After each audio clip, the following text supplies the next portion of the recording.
এদের মুখে অনেক হুমকি হচ্ছে, আমাকে আমার গদ্দান কেটে দেওয়ার জন্য 1 কোটি টাকা প্রাইজ ডিক্লেয়ার করা হচ্ছে। আমারও লাভ হচ্ছে, বিজেপিরও লাভ হচ্ছে, আমারও লাভ হচ্ছে, বিজেপিরও লাভ হচ্ছে।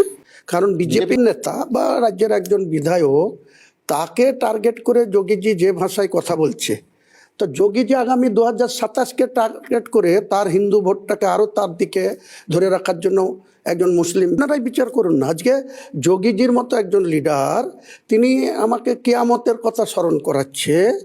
এ কিয়ামতের কথা কোথায় বলা আছে? কোরআনে বলা আছে। তাহলে যোগীজির মতো একটা বিখ্যাত হিন্দুত্ববাদী নেতা তিনি করেন, তাহলে গোটা ভারতবর্ষের রাজনীতিতে হুমায়ুন কবিরকে যারা গ্রামগঞ্জের লোক প্রমাণ হয়ে গেছে যে মোদির সঙ্গে মমতার কোনো তুলনা টানা যায় না। মমতা রাজ্যের একজন মুখ্যমন্ত্রী, মোদি ভারতবর্ষের একজন প্রধানমন্ত্রী। সে গোটা বিশ্বের সব দেশের সঙ্গে যেভাবে লিওজো রেখে চলছে, তো মোদির সঙ্গে মমতার কিসের তুলনা টানবে না?